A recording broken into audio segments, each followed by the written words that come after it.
Okay. Good evening, friends.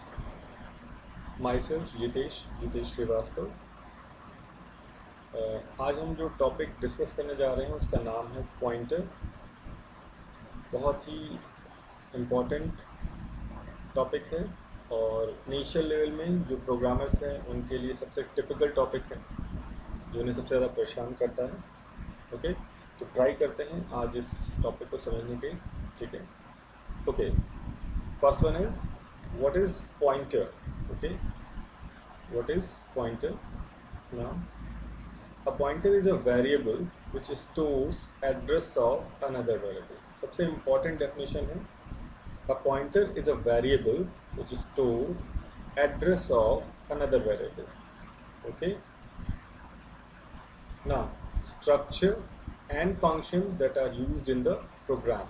सिर्फ आप variable ही नहीं, स्ट्रक्चर और फंक्शन किसी का भी एड्रेस आप स्टोर कर सकते हैं। ठीक है, अगेन एक सिंपल टर्म से हम समझ लेते हैं। A pointer is a variable which store the address of another variable, structure और function.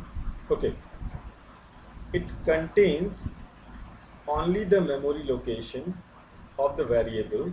It contains only the memory location of the variable rather than its content.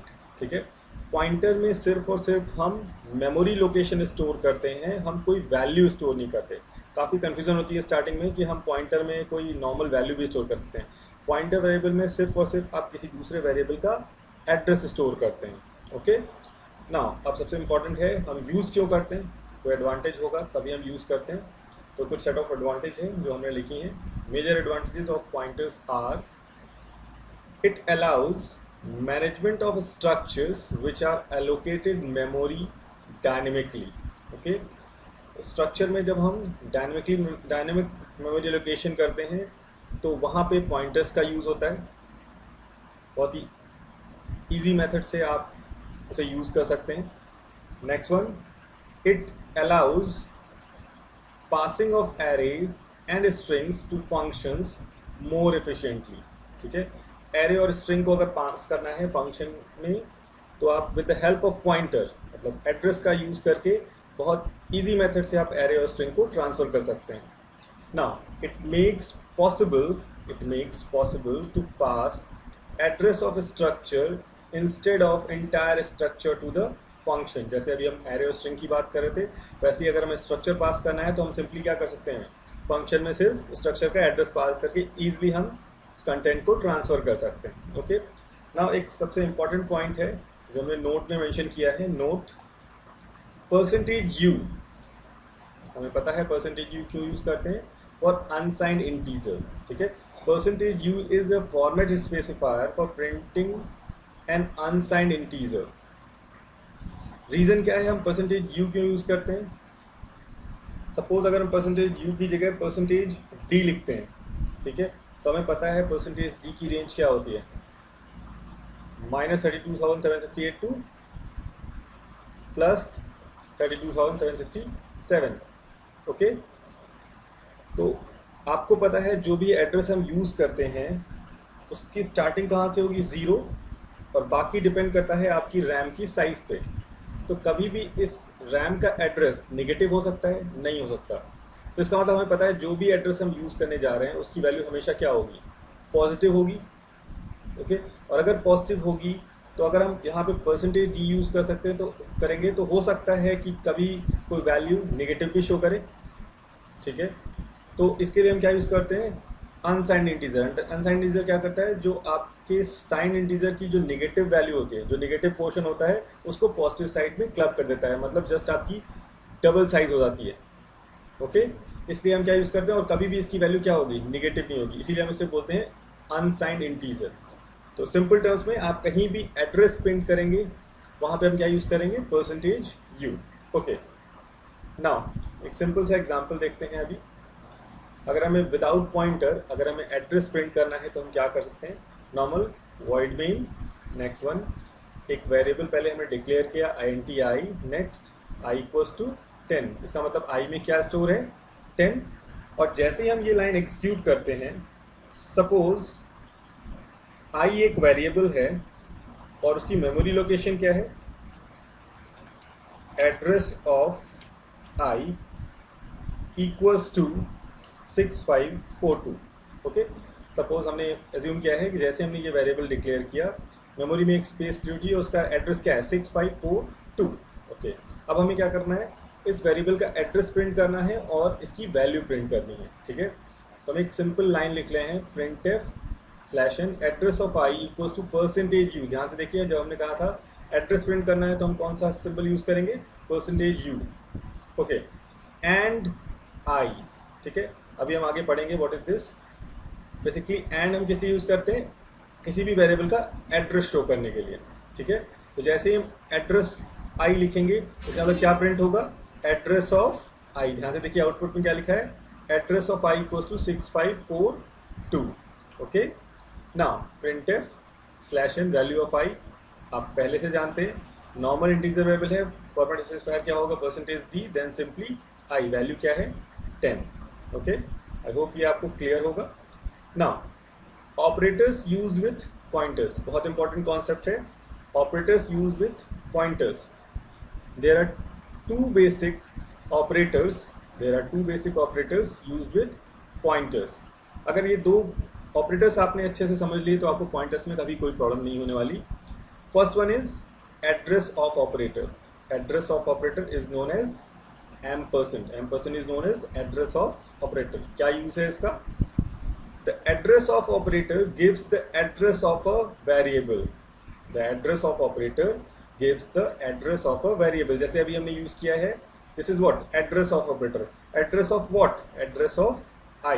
ठीक है, जैसे ही आप किसी वेरिएबल के पहले एंड लगा देते हैं, इसका मतलब क्या है, वो उस वेरिएबल का एड्रेस शो करने वाला है। ठीक है, now second operator is value at address और इनडायरेक्शन ऑपरेटर। इसको बोलते हैं हम asterisk. Asterisk is known as value at address और indirection operator. Okay, the indirection operator gives the value of the variable that the pointer is pointing to. Okay, pointer जिस variable की value को point कर रहा है, जैसे ही आप उस पॉइंटर वेरिएबल के पहले स्टार यूज करते हैं तो वो एक्चुअल वैल्यू आपको शो करता है। ठीक है, कैसे होगा अभी हम डिस्कस करेंगे, अभी हम सिर्फ डेफिनेशन की बात कर रहे हैं। Now pointer declaration.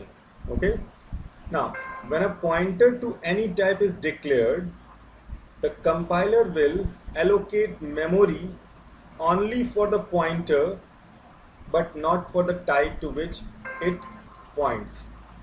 I repeat, when a pointer to any type is declared, the compiler will allocate memory only for the pointer but not for the type to which it points। ठीक है, जैसे आप pointer declare करते हैं तो सिर्फ pointer के लिए वो मेमोरी एलोकेट होती है। ठीक है, now both the pointer variable and the variable to which pointer points to must be declared. ठीक है, यहाँ पे जब भी हम कोई पॉइंटर वेरिएबल डिक्लेयर करते हैं तो उससे पहले आपको क्या करना है, एक वेरिएबल भी डिक्लेयर करना है, क्योंकि आप पॉइंटर में क्या स्टोर करेंगे, एक एड्रेस स्टोर करेंगे। किसका एड्रेस स्टोर करेंगे, किसी वेरिएबल का एड्रेस स्टोर करेंगे, इसका मतलब वो भी पहले डिक्लेयर होना चाहिए। Now also a pointer variable must be assigned the address of the declared variable before it is used in a program. ये भी फैक्ट है, क्योंकि पॉइंटर हम किस यूज कर रहे हैं, किसी वेरिएबल का एड्रेस स्टोर करने के लिए यूज कर रहे हैं। तो अगर आप पॉइंटर वेरिएबल डिक्लेयर कर रहे हैं तो हम तब तक उसे यूज नहीं कर सकते जब तक उसमें हम कोई एड्रेस स्टोर नहीं करें। तो जैसे ही हमने एक नॉर्मल वेरिएबल डिक्लेयर कर लिया, देन एक पॉइंटर वेरिएबल डिक्लेयर कर लिया, तो पॉइंटर में हम क्या स्टोर करेंगे, इनिशियली किसी वेरिएबल का एड्रेस स्टोर करेंगे। ओके, अदरवाइज उस पॉइंटर का कोई यूज नहीं है ना। कैसे डिक्लेयर करते हैं, syntax, first one data type, then pointer variable with asterisk.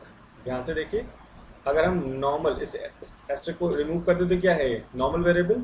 ठीक है, लेकिन जैसे ही इस वेरिएबल के आगे हमने स्टार लगा दिया तो ये किस में कन्वर्ट हो जाता है, पॉइंटर वेरिएबल। यहाँ कुछ एग्जांपल हमने लिखे हैं, सपोज हमें इंटीजर वैल्यूज, ठीक है, इंटीजर वेरिएबल के एड्रेस स्टोर करना है, तो हम किस टाइप का पॉइंटर डिक्लेयर करेंगे, इंटीजर।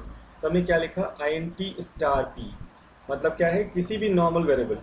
अभी INTP क्या है, नॉर्मल वेरिएबल है, जैसे इसके पहले हमने क्या लगा दिया, स्टार, इसका मतलब ये क्या है, pointer variable.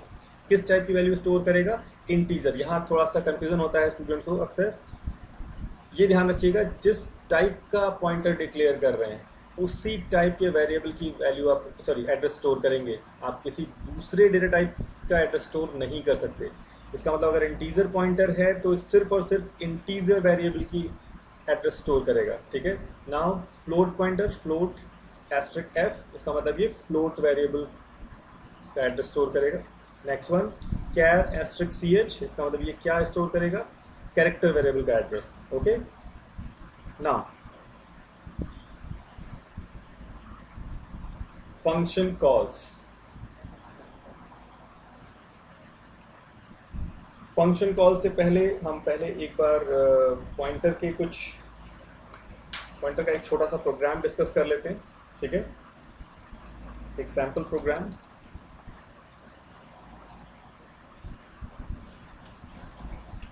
void main,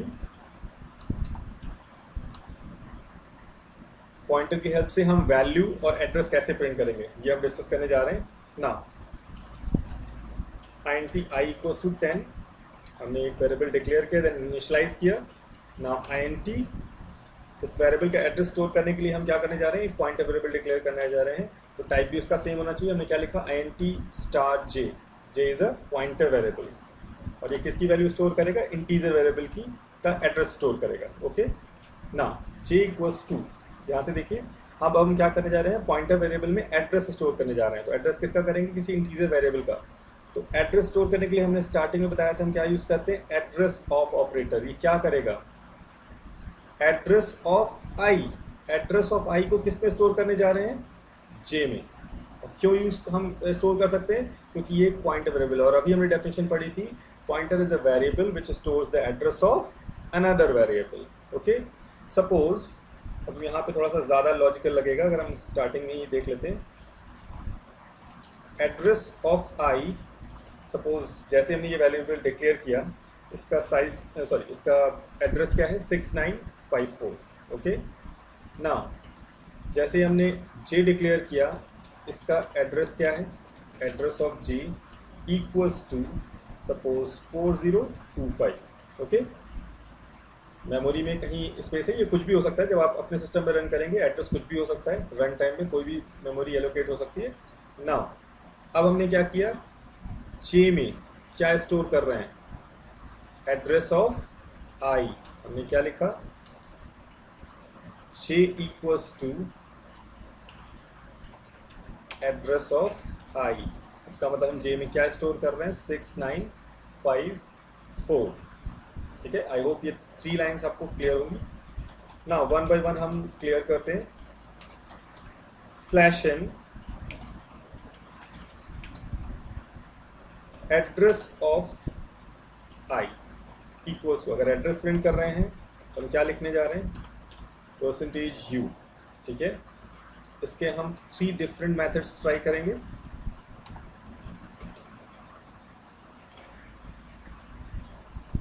okay. Simply अगर हमें एड्रेस ऑफ आई प्रिंट करना है तो एक मेथड तो हमारा ये है जो अभी हम पढ़ चुके हैं, सॉरी। ठीक है। हमने क्या लिखा, एड्रेस ऑफ आई, और एड्रेस प्रिंट करने के लिए अभी हमने डिस्कस किया था हम क्या यूज करते हैं, फॉर्मेट से स्क्वायर %u। तो यहाँ तो कोई इशू नहीं है। हमने यहाँ क्या लिखा, एड्रेस ऑफ आई, इसका मतलब सिंपली क्या प्रिंट कर देगा, 6954। Okay. Now address of i print करने का दूसरा मेथड, ये एड्रेस हमने स्टोर कहाँ किया है, पॉइंटर जे में। तो अगर हम सिंपल जे की वैल्यू को प्रिंट कर दें, ठीक है, तो जे में स्टोर क्या किया है, देखिए ध्यान से, J equals to address of I. Address of I is what, 6954। तो अगर हम जे की सिंपल वैल्यू भी प्रिंट करेंगे, ठीक है। अब आप कहेंगे वैल्यू प्रिंट कर रहे हैं तो %d क्यों नहीं यूज़ किया, रीज़न ये है पॉइंटर में हमेशा एड्रेस स्टोर होता है। तो अगर पॉइंटर की वैल्यू आप प्रिंट कर रहे हैं, इसका मतलब आप क्या यूज़ करेंगे, format square %u। Next method है एड्रेस प्रिंट करने के लिए, ठीक है, एंड जे।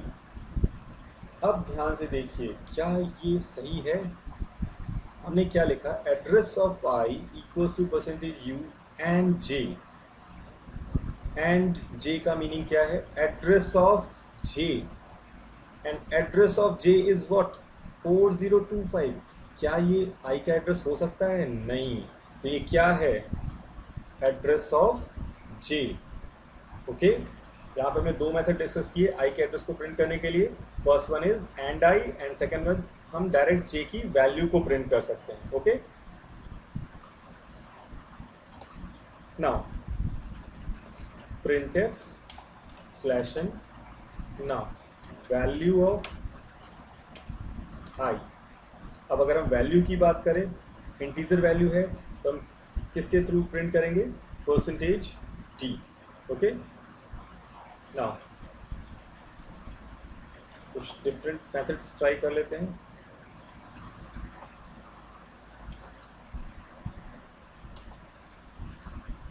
नाउ एक बार देखते हैं सिंपल मेथड, ये तो बहुत पुराना है। नॉर्मल अगर हमें आई की वैल्यू प्रिंट करनी तो हमने क्या लिख दिया, परसेंटेज डी आई। किसी को कोई डाउट नहीं होगा, आई की वैल्यू प्रिंट करेगा। आई की वैल्यू क्या है, 10, no issue. Now value of i print करने का एक दूसरा मेथड भी है, ध्यान से देखिएगा, एस्ट्रिक। इसमें अक्सर कंफ्यूजन होता है स्टूडेंट्स को, ध्यान से देखिए क्या लिखा हुआ है, एस्ट्रिक एंड आई। ठीक है, अभी स्टार्टिंग में बताया था इसका मतलब क्या है, एड्रेस ऑफ आई। ठीक है, address of I, address of I is what, 6954। चलिए रिप्लेस कर देते हैं, थोड़ा सा इजी हो जाएगा। पहले हमने क्या लिखा था, स्टार, नेक्स्ट लिखा था हमने एड्रेस ऑफ आई, तो एड्रेस ऑफ आई से रिप्लेस कर देते हैं। Address of I is what, 6954। Okay, now asterisk is what, asterisk is value at address और indirection operator, value at this address, value at this address. इसका मतलब ये किसका एड्रेस है, आई का एड्रेस है। तो इस आई के एड्रेस पे क्या स्टोर किया है हमने, 10, तो वैल्यू क्या आएगी, वैल्यू ऑफ आई। इसका मतलब आउटपुट क्या आने वाला है यहाँ पे, 10। ओके, स्टार्टिंग में कंफ्यूजन होता है, धीरे धीरे ये भी क्लियर हो जाएगा। नाउ अब हम नेक्स्ट लाइन लिख रहे हैं, एस्ट्रिक जे। ठीक है, एस्ट्रिक जे, क्या मीनिंग है इसका, इनिशियली हमने जे में क्या स्टोर किया था, एड्रेस ऑफ आई। जे में क्या स्टोर किया था, एड्रेस ऑफ आई। तो इसका मतलब हम क्या लिख रहे हैं, एस्ट्रिक जे, और जे को हम रिप्लेस कर दें किससे, एड्रेस ऑफ आई। ये कुछ और लिखा है, यही तो लाइन हमने रन की थी अभी, asterisk address of i. Now value at this address, इस एड्रेस पे क्या वैल्यू है, 10, तो ये भी क्या प्रिंट करेगा, value of I.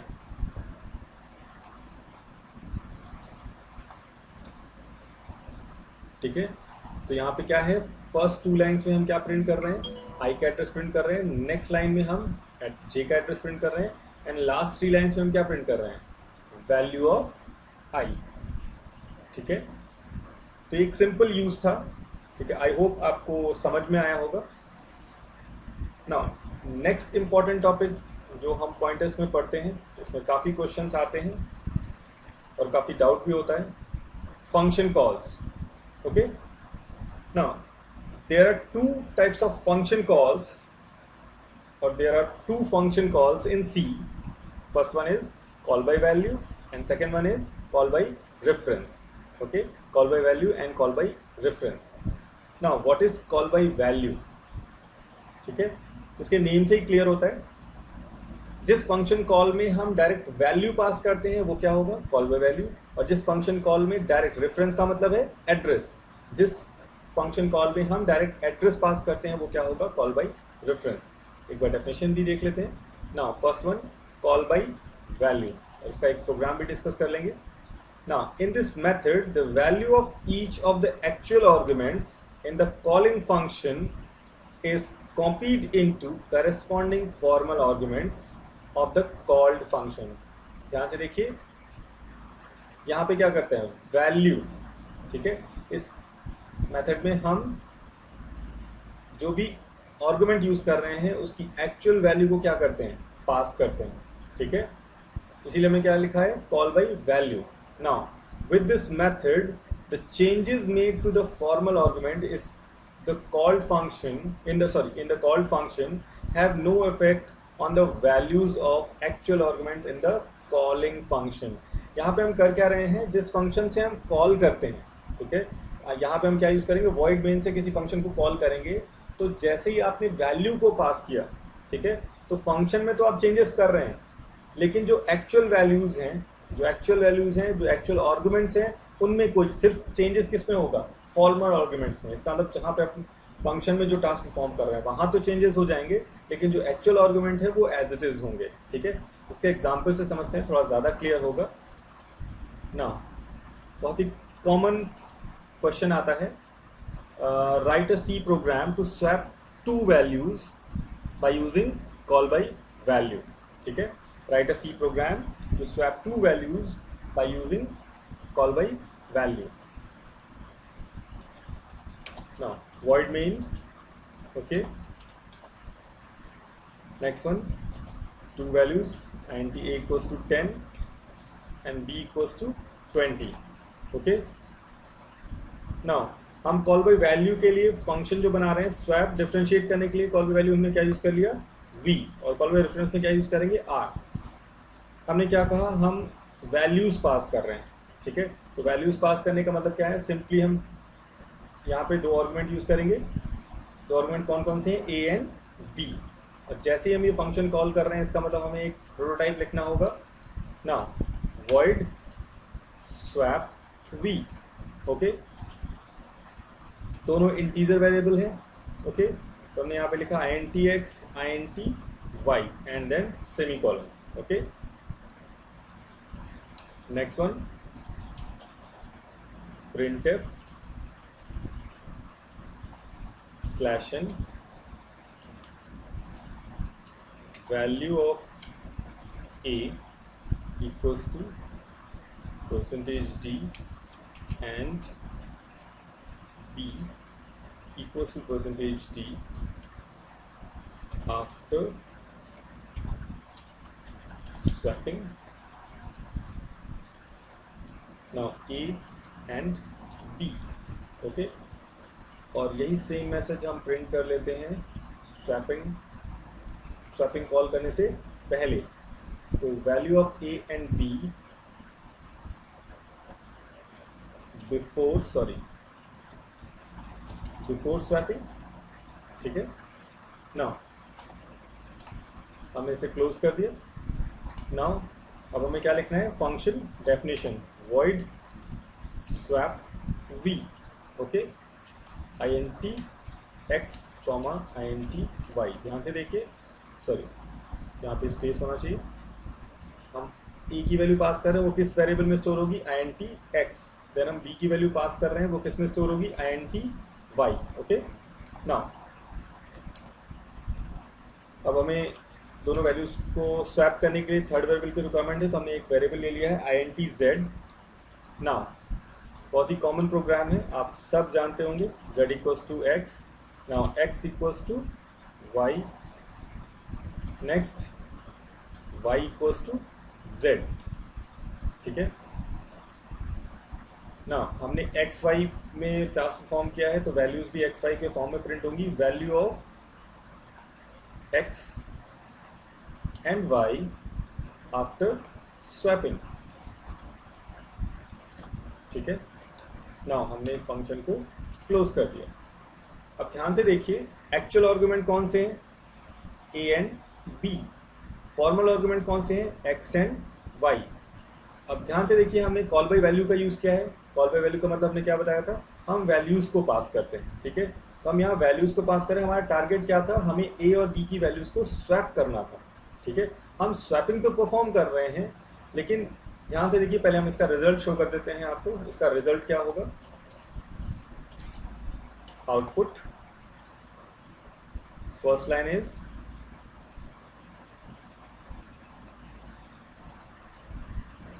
Value of a and b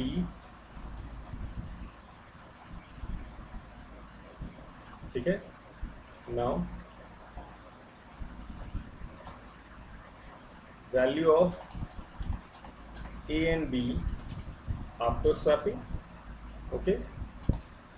next one, value of x and y after swapping.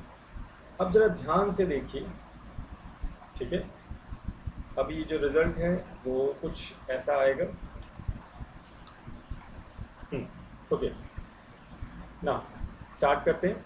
Compiler start करेगा वॉइड मेन से, देन उसने कुछ वेरिएबल डिक्लेयर किए, देन इनिशियलाइज किया है, फिर एक प्रिंट स्टेटमेंट दिया हुआ है value of a and b. Simply हम ए और बी की वैल्यू प्रिंट कर रहे हैं। Value of a is what 10, b is 20 before swapping, no problem. ना हमने क्या किया, स्वैप करने के लिए एक फंक्शन बनाया है और फंक्शन में दोनों वैल्यूज को पास कर दिया, ठीक है। तुरंत कंट्रोल कहाँ शिफ्ट हो जाएगा, फंक्शन की डेफिनेशन में, ठीक है। ए और बी की वैल्यूज कहाँ स्टोर कर दी, x and y. Normal swapping operation से हमने क्या किया, फॉर्मल आर्गुमेंट में स्वैप ऑपरेशन फायर किया, तो एक्स और वाई की वैल्यू स्वैप हो रही है, तो उसके लिए एक मैसेज हमने प्रिंट कर दिया, value of x and y after swapping. तो ध्यान से देखिए, हमने 10 और 20 पास किया था, और जब फाइनल प्रिंट कर रहे हैं तो क्या हो रहा है, 20 एंड 10। एक्स और वाई की इनिशियल वैल्यू क्या थी, 10 एंड 20, और अभी क्या हो रहा है, 20 एंड 10। तो इसका मतलब है स्वैपिंग हो रही है, लेकिन हमें स्वैपिंग एक्चुअली में परफॉर्म किस में करनी थी, एक्चुअल आर्गुमेंट में। तो इसके बाद जैसे ही कंट्रोल शिफ्ट होगा जहां पे आपने कॉल किया था कॉलिंग फंक्शन के पास, और उसके बाद नेक्स्ट लाइन क्या लिखी है, printf value of a and b after swapping, ठीक है। तो ध्यान से देखिए, जो ए और बी प्रिंट होगा उसकी वैल्यू अभी भी स्वैपिंग से पहले जो वैल्यू थी, क्या दोनों में कोई चेंज है, कोई चेंज नहीं है। इसका मतलब आपने स्वैपिंग तो परफॉर्म की, लेकिन वो स्वैपिंग किस में परफॉर्म हो रही है, फॉर्मल आर्गुमेंट में, लेकिन actual argument as it is है, ठीक है। तो इन केस अगर आपको एक्चुअल आर्गुमेंट में स्वैपिंग के बाद कोई टास्क परफॉर्म करना था, तो क्या उसका रिजल्ट प्रॉपर होगा, नहीं होगा। अगर आपको सिर्फ स्वैपिंग का रिजल्ट शो करना है तो कोई प्रॉब्लम नहीं है, ठीक है, ये प्रोग्राम एकदम करेक्ट है। लेकिन इन केस इन फ्यूचर अगर आपको इसी स्वैपिंग के अकॉर्डिंग ए और बी में कोई ऑपरेशन परफॉर्म करना है, तो क्या आपका रिजल्ट प्रॉपर होगा, नहीं होगा। तो उसके लिए अगर हम चाहते हैं कि एक्चुअल आर्गुमेंट में चेंज हो, एक्चुअल वैल्यूज चेंज हो, हम क्या यूज करते हैं, call by reference. I hope अभी आपको इतना क्लियर होगा। Now call by reference, okay. Call by reference. What is call by reference? In this method, the addresses of actual arguments in the calling function are copied into formal arguments of called function. अभी मैंने discuss किया था, call by value में हम क्या करते हैं, actual arguments की सिर्फ वैल्यूज पास करते हैं, और वो कहाँ कॉपी हो जाती है, फॉर्मल आर्गुमेंट्स में। यहाँ पे हम क्या करेंगे, कॉल बाय रेफरेंस में एक्चुअल आर्गुमेंट्स की एड्रेस को पास करेंगे, और वो कहाँ स्टोर हो जाएंगे, फॉर्मल आर्गुमेंट्स में, ठीक है। Now this means that using these addresses we would have an access to the actual arguments and hence we would be able to manipulate them. Previous case में सिर्फ और सिर्फ हम वैल्यू पास कर रहे थे, तो हम एक वर्चुअल डेटा में एक काम कर सकते हैं, हम उसमें कुछ मैनिपुलेशन कर रहे हैं, actual data as it is है। लेकिन हम यहाँ पे क्या कर रहे हैं, हम उस वेरिएबल का एड्रेस पास कर रहे हैं। इसका मतलब हम डायरेक्टली फंक्शन में क्या कर रहे हैं, उस एड्रेस की हेल्प से उस वैल्यू को चेंज करेंगे। कैसे होगा, जरा ध्यान से देखते हैं। Now sorry, void main, okay, same variable ले लेते हैं, a equals to 10, now b equals to 20। अब एक बार हम वही सेम प्रिंटफ स्टेटमेंट दे देते हैं, कुछ सेम स्ट्रक्चर ही है, तो हम सेम स्ट्रक्चर फॉलो कर लेते हैं। a equals to 10, b equals to 10, then value of a and b before swapping. Now हम कॉल बाय वैल्यू में हम स्वैप v यूज कर रहे थे, हम कॉल बाय रेफरेंस के लिए डिफरेंशिएट करने के लिए हम क्या यूज कर लेते हैं, swap r, okay. Now swap r means call by reference, okay. तो अब हम इस फंक्शन में कॉल कर रहे हैं। प्रीवियस में तो हमने क्या किया, वैल्यू पास की थी, लेकिन हम कॉल बाय रेफरेंस हमने यहाँ कहा क्या कहा, हम एड्रेस पास करेंगे। तो ए का एड्रेस पास करना है, तो उसके लिए हमारे पास एक ऑपरेटर है, एंड ऑपरेटर। ये क्या पास करेगा, एड्रेस ऑफ ए। सेम हमें बी के साथ भी करना है, हमें क्या पास करना है, एड्रेस ऑफ बी। सिर्फ इसी से हम डिफ्रेंशिएट करते हैं कि कॉल बाय वैल्यू है या कॉल बाय रेफरेंस, हम फंक्शन में कौन सा कॉल यूज कर रहे हैं, ठीक है। अगर सिंपल ए और बी लिखते हैं तो क्या होगा, कॉल बाय वैल्यू, और अगर आप लिखते हैं एंड ए एंड बी, इसका मतलब क्या है, कॉल बाय रेफरेंस। और फंक्शन परफॉर्म होने के बाद हम वही वैल्यू प्रिंट करेंगे, value of a and b after swapping, ठीक है। फंक्शन कॉल किया है तो हमें प्रोटोटाइप भी लिखना पड़ेगा, फंक्शन कोई वैल्यू रिटर्न नहीं कर रहा है, तो प्रोटोटाइप सॉरी रिटर्न टाइप क्या होगा, वॉइड। ना swap r int x int y। अब ध्यान से देखिए, प्रीवियस केस में हम क्या पास कर रहे थे, वैल्यू पास कर रहे थे, ठीक है। तो दोनों का टाइप क्या था, इंटीजर, ठीक है, तब तो ये सही था। लेकिन इस केस में हम क्या पास कर रहे हैं, एड्रेस पास कर रहे हैं, और एड्रेस को स्टोर करने के लिए हमें किसकी रिक्वायरमेंट होती है, पॉइंटर वेरिएबल की रिक्वायरमेंट होती है, और उसका टाइप क्या होना चाहिए, सेम होना चाहिए। तो इसका मतलब हम नॉर्मल वेरिएबल से काम नहीं चलेगा, हमें क्या यूज़ करना पड़ेगा, pointer variable. Okay, now same prototype, यहाँ पे हमें डेफिनेशन यूज़ करनी है, इसका हम सेमीकोलन रिमूव करेंगे। नाउ स्वैपिंग का ऑपरेशन परफॉर्म करना है, तो सबसे पहले हमें एक थर्ड वेरिएबल की रिक्वायरमेंट है int z। ये पॉइंटर वेरिएबल नहीं है, हम एक नॉर्मल वेरिएबल से भी स्वैप कर सकते हैं। कैसे करेंगे, ध्यान से देखिए, z इक्वल्स टू, अब जो नेक्स्ट लाइन लिखेंगे इसमें अक्सर कंफ्यूजन होता है, हम लिख रहे हैं एस्ट्रिक सॉरी x। ओके, इसका मतलब क्या है, अभी थोड़ी देर पहले हमने प्रिंट किया था स्टार j, ठीक है। स्टार j क्या प्रिंट कर रहा था, value of i, value of i। ध्यान से देखिए, जो अभी हमने पास किया है, क्या पास किया है, address of a। Address of i किस पे स्टोर हो रहा है, पॉइंटर वेरिएबल x में। देन एड्रेस ऑफ b कहाँ स्टोर हो रहा है, पॉइंटर वेरिएबल y में, ठीक है। इसका मतलब x के पास किसका एड्रेस है, a का एड्रेस है।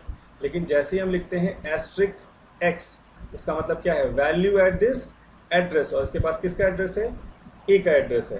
तो इसका मतलब हम क्या, किसको एक्सेस कर रहे हैं, एक ही वैल्यू को एक्सेस कर रहे हैं, डायरेक्टली एक ही वैल्यू को एक्सेस कर रहे हैं, और वो किसको कॉपी हो जाएगी, z को।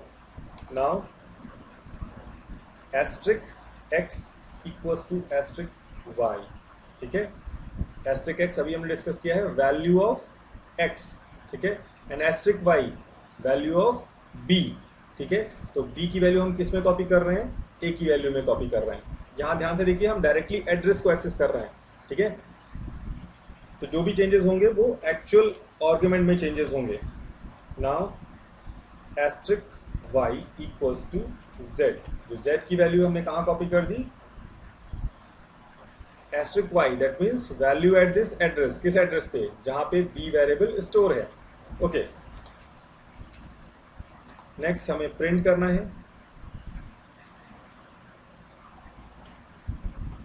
Value of x and value of y after swapping x and y। okay, now output क्या होगा, ठीक है। प्रीवियस आउटपुट से ही हम इसको एनालिसिस करते हैं।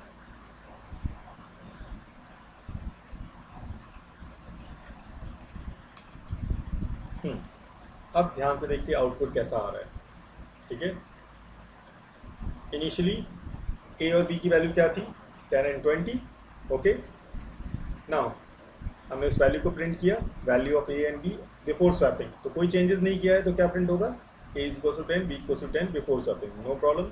नाउ हमने एक फंक्शन कॉल किया, ठीक है, और फंक्शन में हम क्या यूज़ कर रहे हैं, कौन सा फंक्शन कॉल यूज़ कर रहे हैं, कॉल बाई रेफरेंस। इसका मतलब हम a और b की वैल्यू सॉरी a और b की एड्रेस को पास कर रहे हैं, ठीक है। ना हमने कंट्रोल यहाँ से कहाँ शिफ्ट होगा, फंक्शन की डेफिनेशन में, ठीक है। दोनों एड्रेसेस को हमने x और y पॉइंटर में स्टोर कर लिया है। ना with the help of third variable हम यहाँ पे क्या कर रहे हैं, वैल्यूज को स्वैप कर रहे हैं, और स्वैप करते ही हमने एक मैसेज प्रिंट किया, ठीक है। क्या प्रिंट कर रहे हैं, value of x and y after swapping. तो यहाँ पे भी देखिए ध्यान से, क्या ये सही लिखा हुआ है, नहीं सही लिखा हुआ है। रीज़न ध्यान से देखिए, हम क्या प्रिंट कर रहे हैं,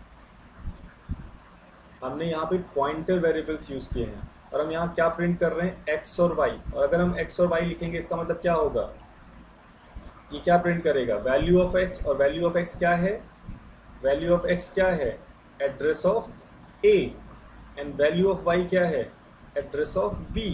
इसका मतलब हमें क्या प्रिंट करना है, value of a and value of b। तो हम क्या लिखेंगे, star x and star y, ठीक है। तो इसका मतलब क्या होगा, क्या वैल्यू प्रिंट करेगा, 20 एंड 10, ठीक है, क्योंकि हम डायरेक्ट एड्रेस को प्रिंट कर रहे थे।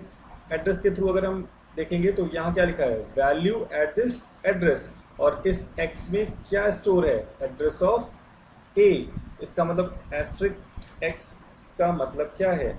Asterisk x is nothing but asterisk and i, ठीक है, मतलब वैल्यू एट दिस एड्रेस, और इस एड्रेस पे क्या स्टोर है? इस एड्रेस पे क्या स्टोर है? पहले स्टोर था 10 और अभी हमने स्वैपिंग परफॉर्म, सॉरी ये क्या है? ए, पहले इस एड्रेस पे क्या स्टोर था? 10 और हमने जैसे ही स्वैपिंग की अब यहाँ क्या स्टोर हो गया है? 20, और सेम वाई के लिए होगा। एस्ट्रिक वाई का मतलब क्या होगा? एस्ट्रिक एंड बी, और बी में अब क्या स्टोर है? 10, नो प्रॉब्लम। नाउ जैसे ही फंक्शन का टास्क परफॉर्म हुआ, ये फंक्शन का कंट्रोल कहाँ शिफ्ट होगा? जहाँ पे अपने फंक्शन को कॉल किया था। उसके बाद नेक्स्ट लाइन क्या लिखी है? Printf value of a and b after swapping. अब यहाँ पर रिजल्ट ध्यान से देखिए, value of a and b, क्या यहाँ स्वैपिंग हो रही है? यस, स्वैपिंग हो रही है। रीज़न क्या था? जो भी चेंजेस हम इस फंक्शन में कर रहे हैं, ठीक है, यहाँ पे हम जो चेंजेस कर रहे हैं वो किसकी हेल्प से कर रहे हैं? पॉइंटर की हेल्प से कर रहे हैं। तो इसका मतलब वो सारे के सारे चेंजेस ओरिजिनल वैल्यू पे हो रहे हैं, ठीक है। हम कोई टेम्पररी वैल्यू यूज़ नहीं कर रहे, टेम्पररी वेरिएबल यूज़ नहीं कर रहे हैं, हम यहाँ पे डायरेक्टली पॉइंटर यूज़ कर रहे हैं। और पॉइंटर क्या करता है? आपके एक्चुअल आर्गुमेंट का एड्रेस यूज़ कर रहा है। तो मतलब जो भी चेंजेस हो रहे हैं वो आपके एक्चुअल आर्गुमेंट में हो रहे हैं। और इसीलिए जो लास्ट लाइन है, जो कॉल बाय वैल्यू में क्या हो रहा था? यहाँ पे स्वैपिंग नहीं हो रही थी एक्चुअल पैरामीटर्स में, एक्चुअल आर्गुमेंट्स में। तो यहाँ पे ध्यान से देखिए, क्योंकि हम एड्रेस यूज़ कर रहे हैं इसलिए एक्चुअल आर्गुमेंट में भी वैल्यूज़ चेंज हो रही हैं, ठीक है। ये सिंपल सा मेथड था आपको एक्सप्लेन करने के लिए, call by value and call by reference. I hope अभी तक जो आपने पढ़ा है आपको क्लियर होगा, ठीक है। नेक्स्ट एक टॉपिक अभी कवर करते हैं, बाकी हम नेक्स्ट पार्ट में कवर करेंगे। एक क्वेश्चन आता है,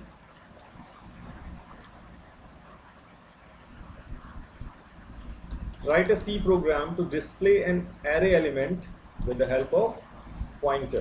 Okay, write a C program to display an array element with the help of pointer.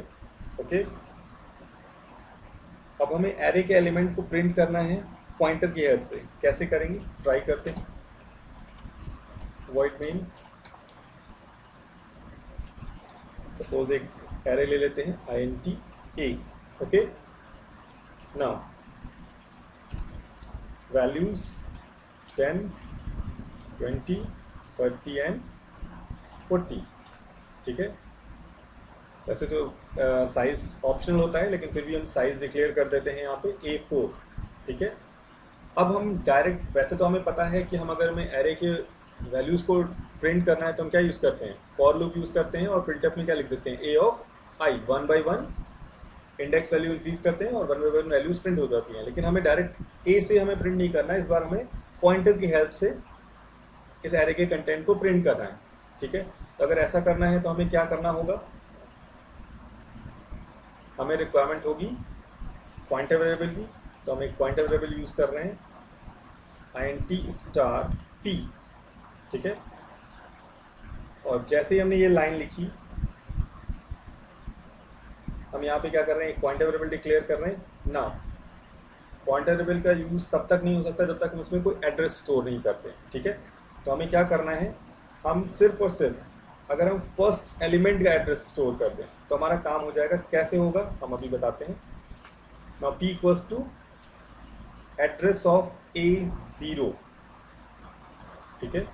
ध्यान से देखिए, एरे के फर्स्ट इंडेक्स दैट मीन 0 का जो भी एड्रेस है हमने किसको दे दिया? पॉइंटर p को, ठीक है। तो इससे क्या हेल्प होगी?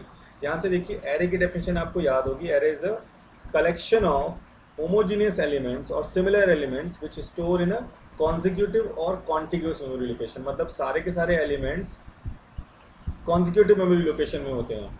अगर ये पहला वेरिएबल लोकेशन 2000 पे है तो सेकंड कहाँ होगा? ये किस पे डिपेंड करेगा? आपके डेटा टाइप पे। तो इसका साइज क्या है? 2 बाइट। तो अगर फर्स्ट एलिमेंट की लोकेशन क्या है? 2000, तो सेकंड की क्या हो जाएगी? 2002, देन 2004, देन 2006, ठीक है। तो इसका मतलब आपको पहले से आप प्रेडिक्ट कर सकते हैं कि नेक्स्ट वैल्यू कहाँ पे स्टोर होगी। तो इसीलिए हमने क्या किया? फर्स्ट एलिमेंट का एड्रेस दे दिया है A0, एड्रेस ऑफ A0 किस में स्टोर है? P में, ठीक है। नाउ हमें एक्सेस करने के लिए एक वेरिएबल की रिक्वायरमेंट है, हमने वेरिएबल आई डिक्लेयर कर दिया. Now for i equals to 0, i less than 4, i plus plus. Now print करना है print f percentage d. Next line में अगर प्रिंट करना है then percentage d slash n percentage d. अब ध्यान से देखिए, नॉर्मल कंडीशन में हम क्या लिखते थे ए आई, लेकिन हमें ए की हेल्प से नहीं प्रिंट करना है, हमें पॉइंटर की हेल्प से प्रिंट करना है. तो सिंपल हम क्या लिखेंगे, asterisk p value at this address. P में क्या स्टोर है, फर्स्ट एलिमेंट का एड्रेस. तो वैल्यू एट दिस एड्रेस कौन सी वैल्यू है, 10. तो क्या प्रिंट करेगा फर्स्ट टाइम 10. ना हमने इसको क्लोज कर दिया सपोज, ठीक है. तो ध्यान से देखिए, जब हम ए ऑफ आई लिखते थे तो यहाँ पे क्या है, आई की वैल्यू इंक्रीज हो रही है, ठीक है. हर स्टेप में आई की वैल्यू इंक्रीज हो रही है. और ए आई जब हम यूज़ करते थे तो क्या होता था, 10, 20, 30, 40 प्रिंट होता था. लेकिन यहाँ पे हमने सिर्फ अभी किसकी वैल्यू दी है, फर्स्ट एलिमेंट की वैल्यू दी है. अब हम इस पॉइंटर की हेल्प से सेकेंड वैल्यू को एक्सेस कैसे करेंगे, बहुत इंपॉर्टेंट क्वेश्चन है. तो उसके लिए हम क्या यूज़ करते हैं, यहाँ पे पॉइंटर अर्थमेटिक का यूज़ करते हैं, ठीक है. तो हम क्या यूज़ करेंगे, पी प्लस प्लस, ठीक है. तो यहाँ पे बहुत कॉमन क्वेश्चन होता है कि जब हम सपोज एक वेरिएबल है आई, उसका टाइप क्या है, इंटीजर. और हम जब लिखते हैं आई प्लस प्लस, सपोज आई की इनिशियल वैल्यू क्या थी 1. तो जब हम आई प्लस प्लस करते हैं तो आई की वैल्यू क्या हो जाएगी 2, देन 3, 4 एंड सो ऑन. लेकिन ये पॉइंटर के केस में नहीं होता. सपोज हमने क्या लिखा है अभी यहाँ पे p प्लस प्लस, और p की सपोज इनिशियल वैल्यू क्या थी 2000, ठीक है. तो अगर हम p प्लस प्लस करेंगे तो ये 2001 नहीं होगा, ठीक है. p प्लस प्लस के लिए आपको पहले देखना पड़ेगा इस पॉइंटर वेरिएबल का टाइप क्या है. पॉइंटर वेरिएबल का टाइप है इंटीजर, ठीक है. और इंटीजर का साइज क्या होता है 2 बाइट. तो जब भी हम एड्रेस में इंक्रीमेंट ऑपरेटर यूज़ करते हैं तो ये इसके टाइप पे डिपेंड करता है. तो नेक्स्ट वैल्यू कहाँ शिफ्ट हो जाएगी, जो इसका साइज़ है. ये इंटीजर वेरिएबल है, तो जब हम p प्लस प्लस करेंगे तो इसकी वैल्यू कहाँ शिफ्ट हो जाएगी, 2 बाइट शिफ्ट हो जाएगी, 2002. नेक्स्ट टाइम अगर हम p प्लस प्लस करेंगे इसकी वैल्यू क्या हो जाएगी 2004. और क्लैरिटी लाने के लिए सपोज हम यहाँ पे यूज़ करते हैं कैर ch, ठीक है, कैर एस्ट्रिक ch, ओके. अब ये क्या है, एक कैरेक्टर पॉइंटर है, इसका मतलब ये कैरेक्टर वेरिएबल का एड्रेस स्टोर करेगा. सपोज अगर हम यूज़ करते हैं इसमें कोई भी हमने एड्रेस स्टोर कर दिया है, हमने क्या लिखा ch प्लस प्लस, ठीक है. और ये भी जो ch में वैल्यू थी वो क्या थी इनिशियली, सपोज ch में वैल्यू क्या थी, ch equals to 2000, okay. Now ch plus plus करेंगे तो कैरेक्टर का साइज क्या है 1 बाइट. तो इसका मतलब 1 बाइट शिफ्ट होगा तो वैल्यू क्या हो जाएगी 2001. Next time ch plus plus 2002. इसका मतलब ch प्लस प्लस करने पे जो वैल्यू डिपेंड करती है वो किस पे डिपेंड करती है, डेटा टाइप पे डिपेंड करती है. डेटा टाइप का जो भी साइज होगा नेक्स्ट वैल्यू वो होगी, जैसे 1 बाइट है तो 2000 से 2001 देन 2002. इंट टाइप का है आपका पॉइंटर, तो वैल्यू कितने बाइट शिफ्ट होगी 2 बाइट, 2000. देन नेक्स्ट एड्रेस क्या होगा 2002, नेक्स्ट एड्रेस 2004. अगर फ्लोट होता तो 4 बाइट शिफ्ट होते, ठीक है. आई होप आपको क्लियर होगा. तो जैसे ही आपने p प्लस प्लस किया, इसका मतलब है ये p किसको पॉइंट करेगा, नेक्स्ट एलिमेंट को. Next p plus 30, next p plus plus 40, 4 time execute होना था. 1 बाई 1 हमने सारे एलिमेंट्स को डिस्प्ले कर दिया, ओके. आई होप आपको जो अभी तक हमने कॉन्सेप्ट डिस्कस किया है वो समझ में आया होगा, ठीक है. बहुत ही सिंपल कॉन्सेप्ट से हमने कोशिश की है आपको एक्सप्लेन करने की. ये पॉइंटर का फर्स्ट पार्ट था जो हम वीडियो बना रहे हैं, और बाकी के सारे कॉन्सेप्ट हम सेकंड पार्ट में डिस्कस करेंगे. आई होप आपको ये कॉन्सेप्ट समझ में आया होगा, ठीक है. Okay, thank you so much.